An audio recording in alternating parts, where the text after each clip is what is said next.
I do want to touch on a rather complicated plan that was put forth by County Executive Marc Elrich. And we all know that he's an unapologetic environmentalist. And this week he announced the first of its kind energy reducing bill that will mandate building energy performance standards. And it's first of its kind in Maryland. It's been done elsewhere. I don't want to suggest that this is something totally novel, but it's really dense. I mean, there's a lot of details to it. But Mike, the goal of the building energy standards is sustainability, with goals of reducing energy use by 50%, and according to the press release, reducing carbon emissions by 80% by 2027. Is this a realistic goal? I think it's certainly an ambitious goal, and unfortunately, I think this is one of the things that governments do really poorly. It's really easy to come up with a goal and establish a set of mandates and say, good, the rest of you guys figure out how you're going to implement this, and I'm just going to establish the benchmarks and make sure that you're meeting or exceeding those benchmarks or not, and let you know that you're not.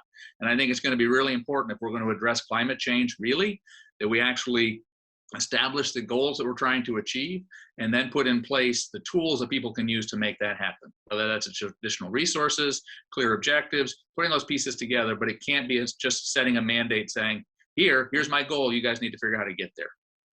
Well, I think the one thing you left out of, and I think all of your proposals are reasonable, is a cost-benefit analysis. Because I want to go to Laurie on this. You know, these additional building standards, while they're admirable in nature, have a cost to them. And is this going to discourage new commercial development in the county?